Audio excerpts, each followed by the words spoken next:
Você tem medo de andar na rua? Você já foi assaltado? Tem medo de ser assaltado? Alguém da sua família, seus amigos? Segurança pública é o maior problema desse país hoje, eu acho. E você? Por isso a gente chamou aqui no Segunda Chamada Ricardo Capelli, que esteve no Ministério da Justiça, foi interventor no Distrito Federal, conhece bem esse assunto e vai conversar para a gente. Vai contar para a gente, tem jeito a segurança pública? Segunda Chamada hoje é comigo e o Afonso é o meu comentarista preferido. Roda a vinheta, César, por favor.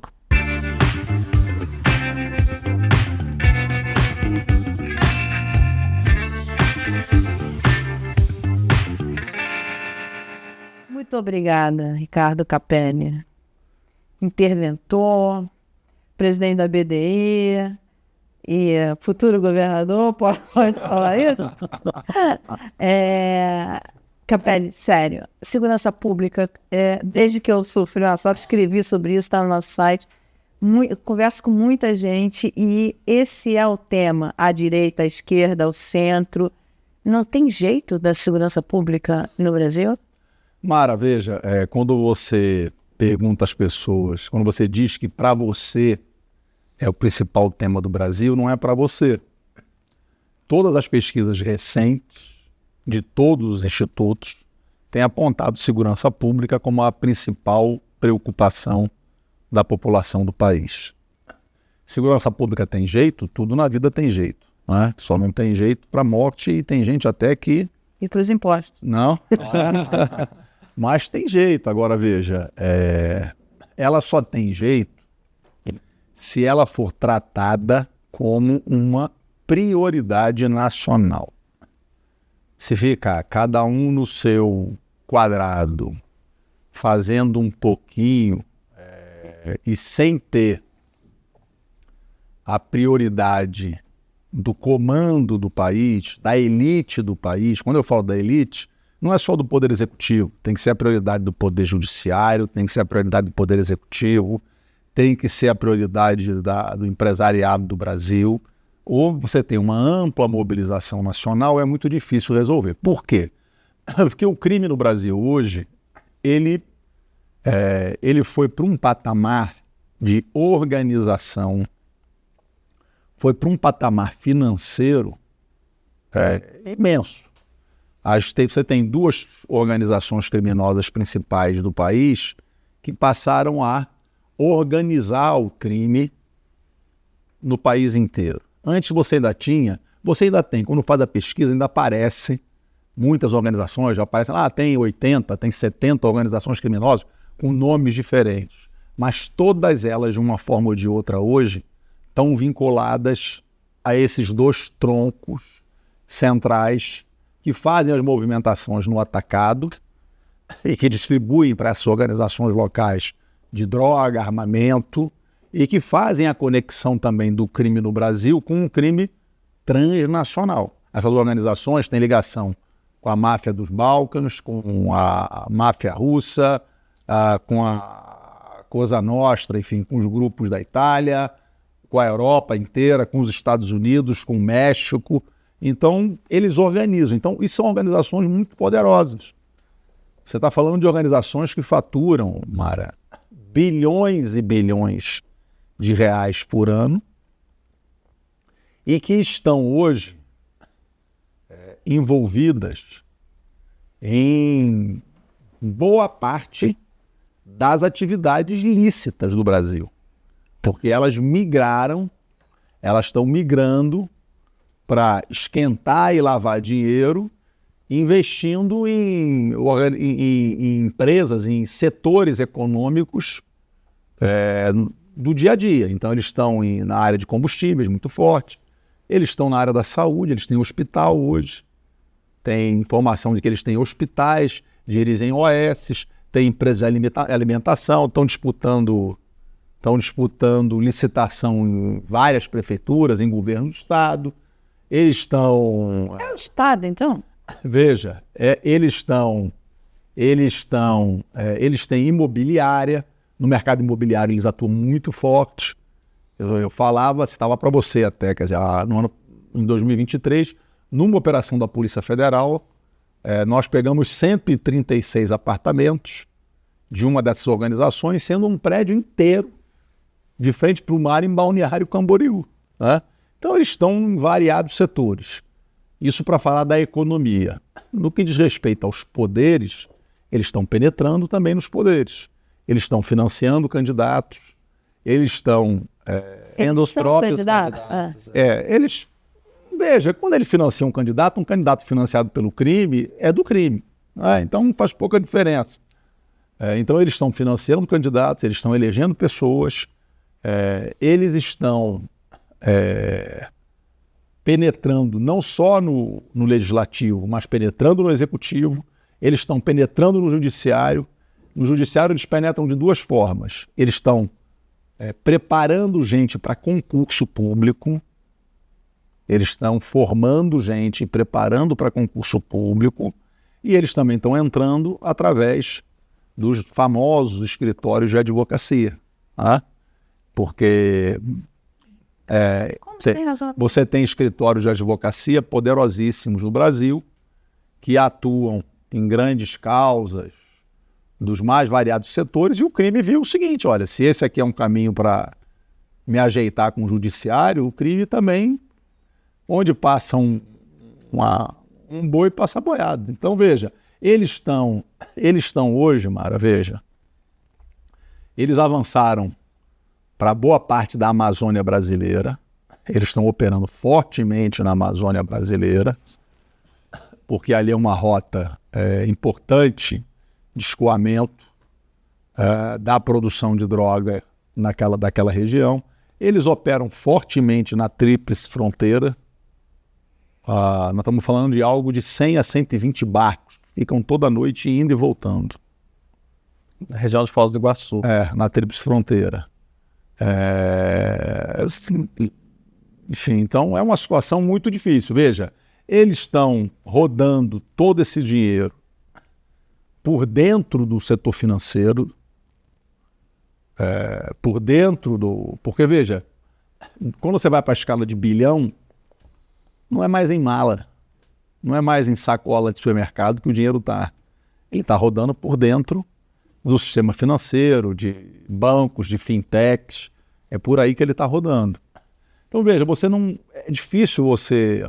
E não aí tem você como fala, pegar isso? Se está dentro aí do você, sistema financeiro. aí você fala, sim, veja, vamos lá, tem como pegar. É simples, não. Por quê? Veja, por que o COAF foi parar no Banco Central? Por quê? O COAF, na minha opinião, ele tinha que estar... Ele tem argumentos para estar em dois locais. O COAF poderia estar no Ministério da Justiça, O que você está fazendo? como estava. O COAF estava lá com o Sérgio Moro. O COAF foi tirado de lá pelo medo de Bolsonaro de que Moro pudesse usar o COAF contra ele. O COAF sai de lá e vai para o Banco Central. O COAF poderia estar no Ministério da Justiça, com a Polícia Federal, e eu acho que tem argumentos também para ele estar na Receita Federal. Só acho que deveria estar onde? Para combater a sonegação fiscal. Veja, eu acho que, dado a gravidade do que está acontecendo, eu acho que ele deveria estar vinculado ao Ministério da Justiça hoje, próximo à Polícia Federal. O COAF foi parar no Banco Central, e você vai ver onde está funcionando o COAF. Eu tive lá, algumas reuniões lá no COAF, quando estava no Ministério da Justiça. O COAF está funcionando na antiga Universidade do Banco Central, dentro da SBAC, do clube dos funcionários do Banco Central. Uma estrutura completamente... mequetrefe é o nome, entendeu? Que dá a dimensão de que ele foi largado. E por que o governo, se isso foi feito no governo Bolsonaro, por que no governo Lula isso não é desfeito? Veja, o que foi feito lá no governo Bolsonaro, por que o COAF, Mara, ele é cercado de muitos interesses e muita pressão política. Eu me lembro que na época a gente tinha uma equipe da Polícia Federal que ficava mantendo através dos RIFs, são os relatórios de inteligência financeira, mantendo relação com o COAF. Mas isso era sempre uma guerra. Sempre uma guerra. Porque a postura, você tem que ter aqui, tem uma divergência, entre aspas, se o COAF pode ter uma postura mais ativa ou se ele apenas responde quando provocado pelo Ministério Público, pelo Judiciário, ou se ele tem uma postura de inteligência, de proteção ao sistema.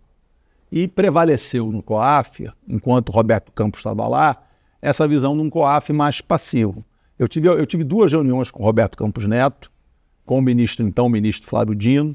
A gente reunia, a coisa melhorava um pouquinho, a relação da PF com o COAF, passava 3 semanas, voltava tudo a estaca zero. Até que, no ano passado, o único servidor que estava lá, que colaborava com a PF, eles botaram para fora. Por quê? Quando você joga a rede para pegar o crime organizado, no COAF, Mara, você não pega só o crime organizado. Você pega tudo que é tipo de operação suspeita. Vamos dar o benefício da dúvida, né?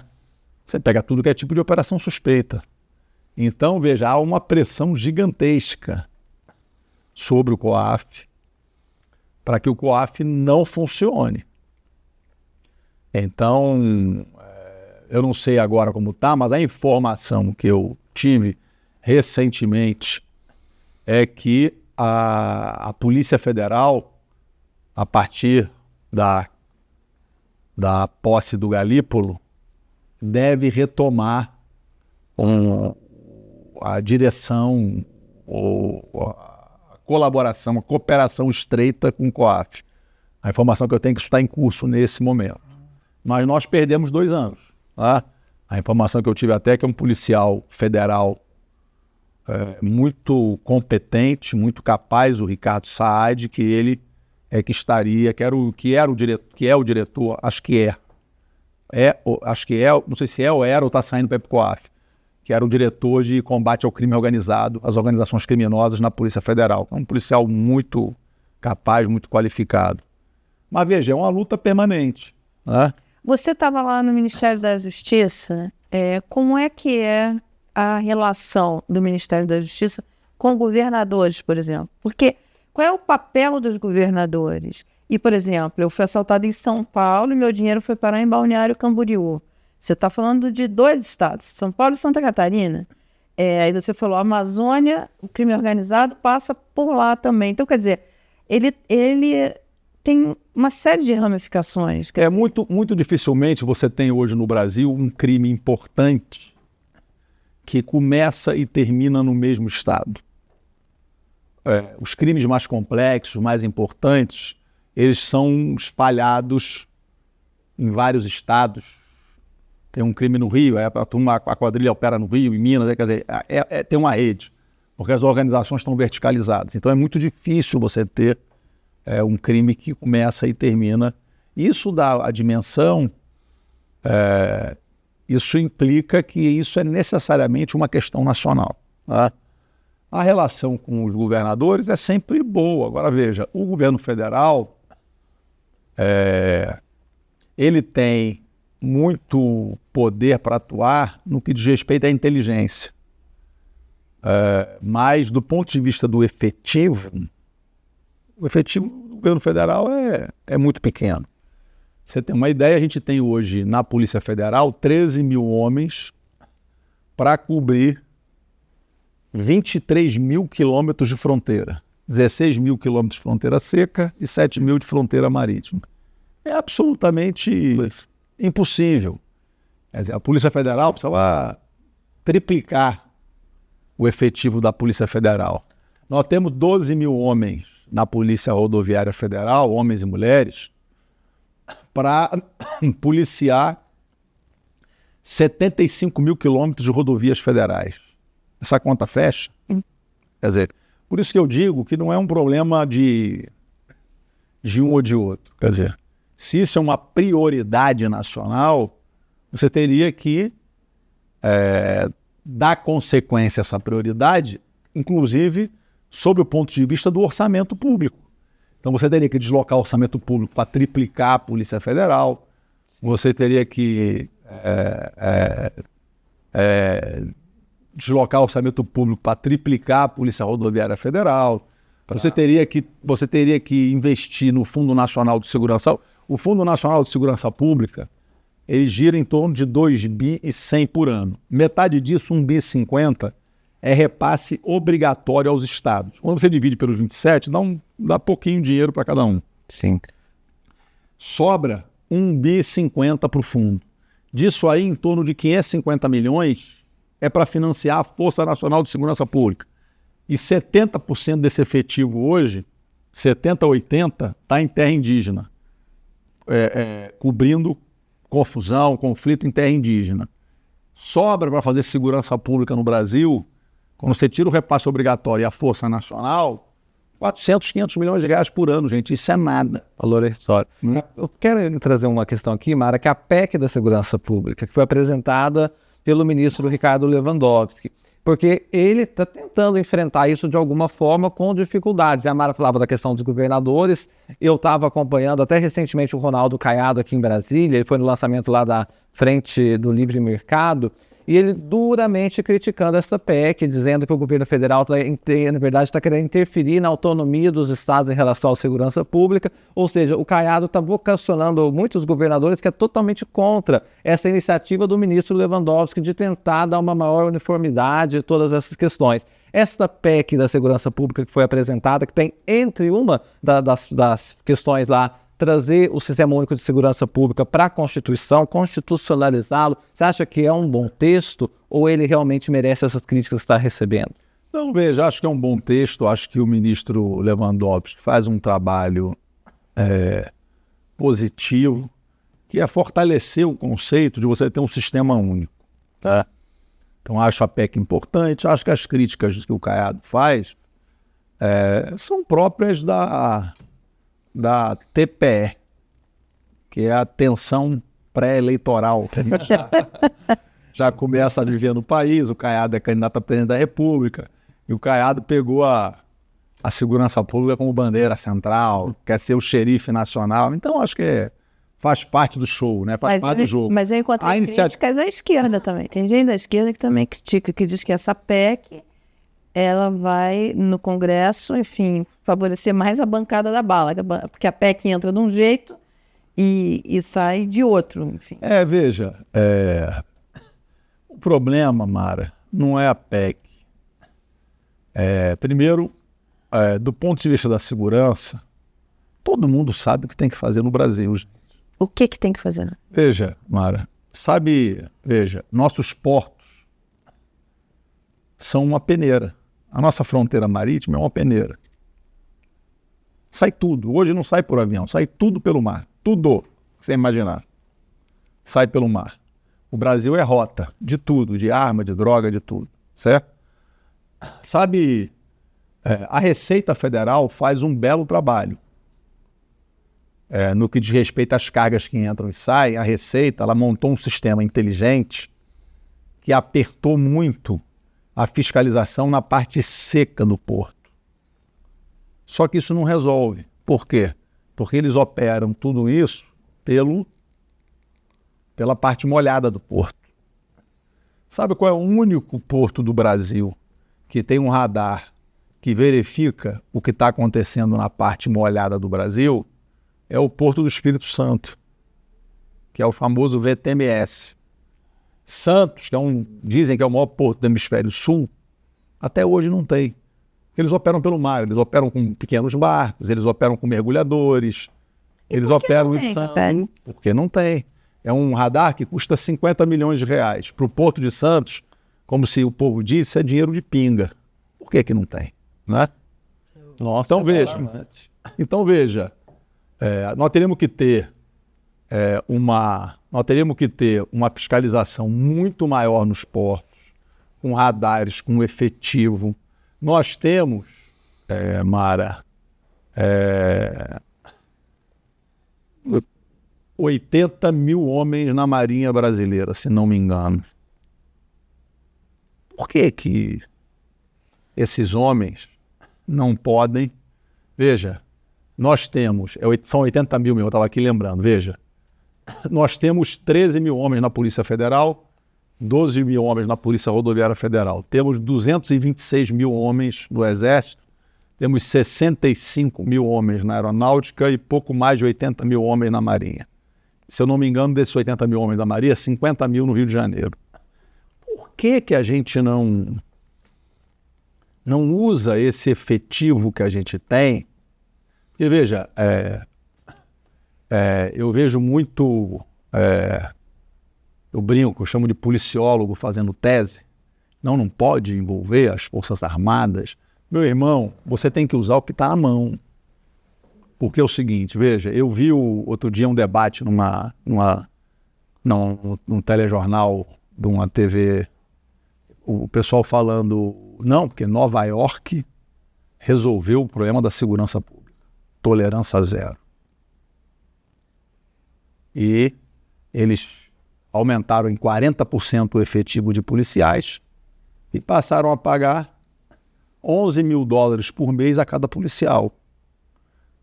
Resolver assim é fácil. A gente tem 50 mil para pagar por mês para cada policial. Então o pessoal faz a tese do ideal e no Brasil a gente tem que operar nas condições que a gente tem. Foi por isso que ainda, quando a gente estava no Ministério da Justiça, a gente montou GLOs específicas para atuar nos portos e na fronteira. Porque você tem que trabalhar com o que você tem. Não vai ter a situação ideal.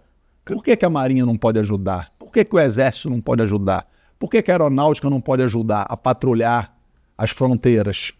Quer dizer, por que não pode? E existe nesse debate também, eu vivi isso no Ministério da Justiça. De um lado você tem uma extrema-direita que é da turma do prende, arrebenta e mata.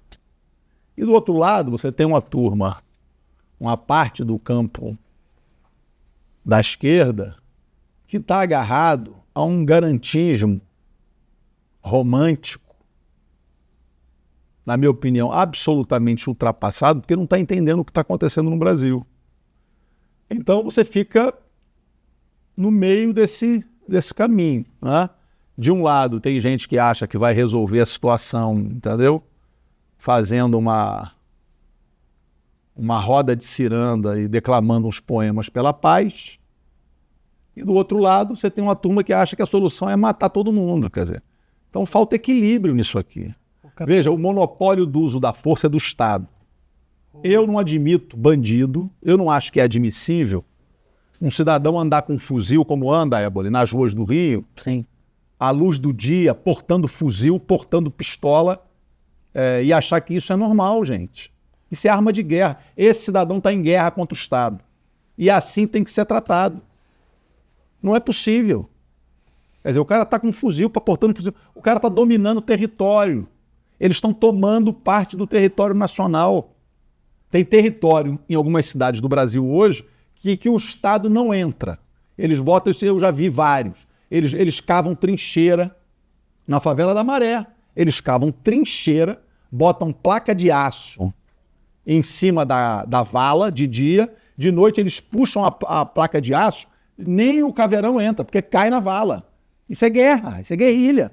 Eles botam trilho de trem, chumbam no meio da rua.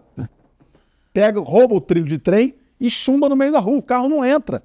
Quer dizer, o carro entra um dedo aqui no trilho, um dedo para andar devagarzinho. Não entra o carro. Então isso é o seguinte, é o crime tomando parte do território nacional. É o crime, gente andando armada, com fuzil, com pistola, com granada, com .50, com bazuca, à luz do dia. E tudo bem? Vê o que aconteceu agora, hoje no Rio de Janeiro. Viraram 6 ônibus. Que história é essa? Então o Estado tem que exercer a força sobre eles. Não pode admitir. Veja, crime organizado e tráfico existe no mundo inteiro. Agora, domínio de território, isso não é admissível. Isso não existe em lugar nenhum do mundo. E não pode existir no Brasil. A PEC da segurança traz 2 previsões que eu queria ouvir a tua opinião. Uma é de dar poderes para outras polícias entrarem na guerra do combate ao crime organizado. A primeira foi transformar a Polícia Rodoviária Federal, está até mudando de nome, Polícia Viária Federal, para que atue em ferrovia, hidrovia e nas rodovias com poder de polícia. E a outra, já era uma previsão até do Supremo, mas agora confirmado na PEC, que é dar direito das guardas municipais andarem armadas, prenderem em flagrante. Você acha que é uma saída essas duas possibilidades? Eu acho bom, veja, eu reitero o que eu disse, eu acho que o Estado, o monopólio do uso da força é do Estado e tem que ser exercido. Eu acho que é inadmissível você ter elementos criminosos andando na rua com arma, como a gente vê. É só fazer uma filmagem de um prédio próximo, sobe ali na Avenida Brasil e filma ali. Fuzil, pistola, granada.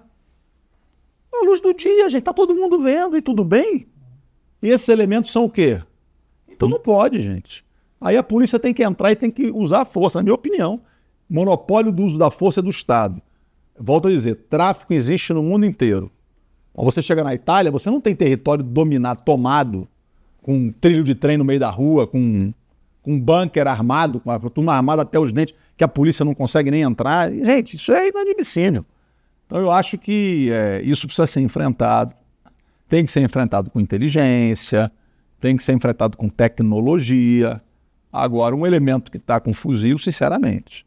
No caso, por exemplo, você falando dessas cenas, para mim me remete muito ao Rio de Janeiro. Mas é importante dizer que não, né, Capelli? O Brasil inteiro está sofrendo com casos como você está descrevendo. Você falou da Maré, Rio de Janeiro, mas outras grandes cidades estão com um problema muito grande do crime organizado tomando territórios. Veja, aquela confusão que a gente viu na Bahia, ainda em 2023, porque o que está acontecendo, Afonso? É que essas duas organizações mais poderosas do Brasil, criminosas, elas estão subindo para organizar o crime no Brasil inteiro. Aquela confusão da Bahia era uma dessas organizações entrando na Bahia para tentar organizar e dirigir o crime na Bahia. Então isso vai subir, é inevitável. É inevitável, entendeu? Então veja, volto a dizer, tem que usar inteligência, tem que ter planejamento, tem que ter inteligência, sobretudo inteligência financeira. Por isso o COAF é central. Agora, você tem que ter enfrentamento. As fronteiras são fundamentais, né, gente? Porque, Nossa. Você imagina. Esse fuzil chega pelas fronteiras. Nos fabrica fuzil no Brasil, nem bazuca. Veja, o Paraguai, a quantidade de arma que o Paraguai importa legalmente, o Paraguai importa arma dos Estados Unidos e do leste europeu, importa legalmente. Mas a quantidade de arma que o Paraguai importa legalmente é um colosso. Você acha que essas armas ficam no Paraguai? Eles importam legalmente, pode pegar. Pode alguém pesquisar e levantar os dados da importação de armas para o Paraguai. É um colosso que eles importam. É como cigarro. Se o Paraguai consumisse a quantidade de cigarro que eles fabricam lá, se alguém fosse para a Lua e olhasse, Paraguai seria uma chaminé. Entendeu? Agora, o governo brasileiro não conversa com o governo do Paraguai, por exemplo. Não existe... Nós participamos de uma reunião na Firjan, você estava no Ministério da Justiça, o ministro Dino... Estava lá o diretor da Polícia Federal, enfim, e você ouviu os empresários que estavam lá, era uma reunião com o Eduardo Eugênio, era o presidente da Firjan na época, ele convocou aquela reunião, chamou vocês foram lá, e você ouviu empresários no Rio falando, ministro, faça alguma coisa, secretário, faça alguma coisa. Você viu ali empresários completamente assustados com como tinha escalado o crime, como isso já entrou em seus negócios, enfim. não existe uma coordenação, quer dizer, quando a época que você estava lá no Ministério, vocês não viam como fazer essa coordenação? Porque você tem uma demanda da população, você tem uma demanda dos agentes econômicos, e aí uma pergunta, e os agentes financeiros demandam com isso ou lucram com isso? Veja, Mara, nós, no período de um ano que nós tivemos ali, nós creio que conseguimos avançar bastante, né? Vamos lembrar que foi um ano que a gente conseguiu, contra tudo e contra todos, elucidar o caso Marielle Franco, que estava abandonado há 5 anos. As pessoas não sabem a luta que foi para botar a investigação do caso Marielle de pé novamente. Pressões políticas imensas de vários lados que não queriam que a investigação avançasse, né? Então, veja, nós estabelecemos na época um plano nacional de combate às organizações criminosas. Nós fechamos com o BNDES, eu não sei como está hoje, mas fechamos um plano de mais de 2 bilhões de reais para a Amazônia de segurança, o AMAS, Amazônia mais segura, que prevê 36 bases de segurança na Amazônia, 28 bases físicas e 34 bases, 28 bases físicas e 6 bases fluviais na Amazônia, que na Amazônia eles estão operando com lancha blindada pelos rios da Amazônia. É um negócio que os barcos tradicionais eles passam por cima com a lancha blindada, né? Então, veja, nós montamos as GLOs para o porto no Rio, para o porto do Rio e para o porto de Santos. Não, de Sepetiba, Tá. E também para o porto de Santos, em São Paulo, e para Guarulhos. E Porto de Sepetiba também tem problemas sérios, né? Claro, cercado o quê? Todo mundo, quem conhece o Rio, sabe que ali é cercado, é área de milícia, cercado pela milícia ali. Então, veja, em pouco tempo, acho que a gente avançou bastante. E deixou algumas coisas também bem preparadas, né? Porque além de ação, tem coisas que são inteligência. Essa coisa do COAF a gente brigou permanentemente. Lançamos o aplicativo, que é a plataforma O Celular Seguro, para proteger os celulares. Aliás, é importante você falar sobre isso. Eu não usei o aplicativo. Que vacilo, meu. Que foi uma coisa importante, por quê? Porque a gente conseguiu montar uma parceria com a Febraban e com as empresas de telefonia. E uma saída simples, quer dizer, uma plataforma que você se cadastra, você pode cadastrar 2, 3 pessoas de confiança que podem bloquear em seu nome, no caso, você tem o telefone roubado, aí você fala, mas roubou, como é que você vai entrar no aplicativo? Você pode ligar para a pessoa e a pessoa pode bloquear, ou você pode buscar um computador, um desktop e você bloquear. Com um clique, você bloqueia o telefone e todo o sistema bancário alojado ali, né? Todas as operações de internet banking, você bloqueia. Então você se protege, né? Porque a primeira atitude do cidadão quando rouba o celular é ir no seu aplicativo bancário. É a primeira atitude. Não sei. Você não tinha celular seguro, Mara? Não tinha. Você com um clique bloqueia tudo. A gente lançou isso em 6 meses, né?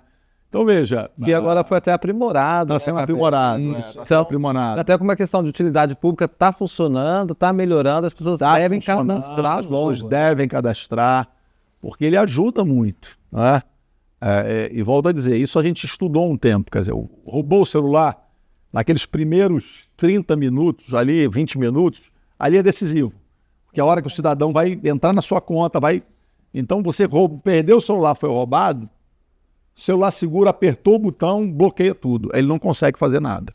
Então, isso é decisivo, porque o nosso objetivo, quando a gente lançou o celular, porque veja, você pega o crime de celular, é muito difícil você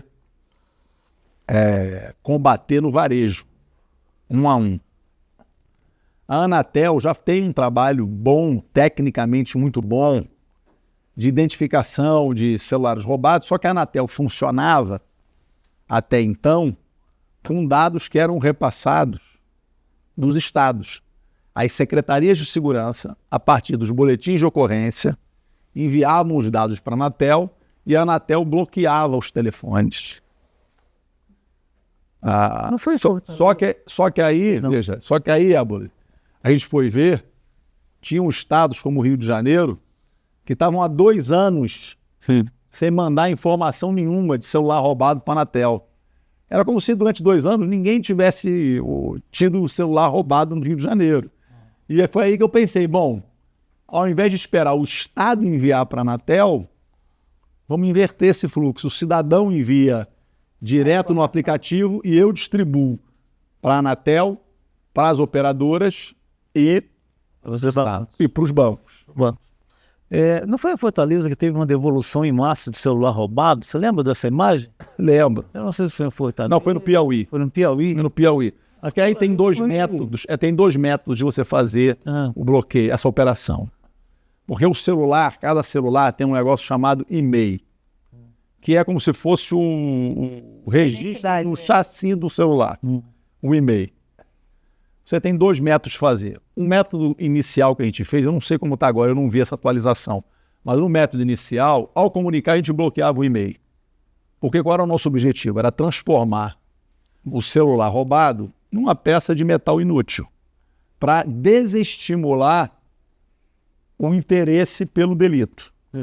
Porque se o cara rouba o celular e bloqueia o aparelho, bloqueia o banco, ele vai fazer o quê? Não serve mais para nada. Então era uma forma de você desestimular o roubo. Mas o Piauí fez o contrário. O que o Piauí fez? O Piauí, ao comunicar, ele não bloqueava o e-mail. E ele enviava para a polícia o e-mail, e a partir do dado do e-mail e com informações da Anatel, a polícia enviava. Porque assim, na hora que você roubou o celular, o cara tirou o chip.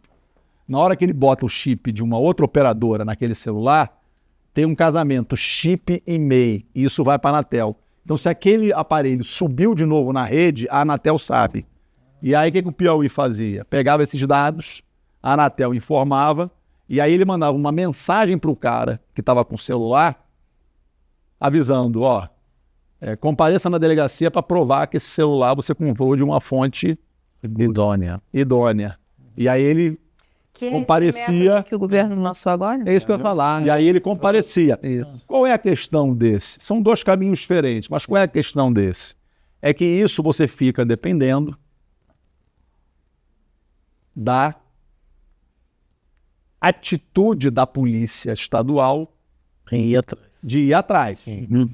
Se ela for atrás, funciona. Se ela não for atrás, não funciona. Quando você bloqueia o e-mail, a minha impressão é que isso é uma medida mais drástica. Não, mais estruturante. Sim. Porque você inutiliza e você passa a desestimular aquele crime. Só para fazer um registro, Mário, eu até estive cobrindo pelo My News, lá no Ministério da Justiça, as atualizações do celular seguro. Agora, tem 2 possibilidades, e o próprio ministro, Ricardo Lewandowski, com os secretários dele, fizeram muita referência a esse caso do Piauí. Eles beberam muito na fonte do governo do Piauí, com várias inovações. Então, o celular seguro, como é hoje, pode bloquear o e-mail totalmente, que já tinha, e agora tem como fazer esse bloqueio parcial, que o celular ainda pode ser habilitado. E se é habilitado, é o que foi lançado agora pelo governo federal, que a pessoa que pega um celular usado, coloca o chip e fala, olha, esse celular está registrado como roubado, vai lá na delegacia para se explicar se foi uma fonte idônea ou não. Então o governo federal pegou dessa ideia do Piauí e trouxe para a realidade nacional. Né? Fazer um tutorial com o Afonso. Pois é. O garoto propaganda do celular seguro. Bem, a gente vai para o segundo bloco agora para falar sobre a corrupção nessa grande batalha na segurança pública, no quanto que a corrupção atrapalha essa luta contra o crime organizado. A gente vai voltar já com o Afonso, Ricardo Capelli e o Evandro Éboli, que não é o Éboli da CBN. Muito bem. Você sabe, velho, que eu ficava falando. que a CBN uniu, ninguém separa. Existe um outro ego, né? Existe um outro elo. Fazia os programas. O que a CBN a gente... Mário, eu nunca trabalhei. O Evelyn da CBN Agora ela aprendeu. é um dos grandes jornalistas esportivos aí. Forte. Eu falava, você trabalha no CBN? Não. Aí ele, trabalhei 20 anos no Globo, é o mesmo grupo. Tá valendo. Tá valendo. Muito bem. Então a gente volta agora para falar sobre corrupção.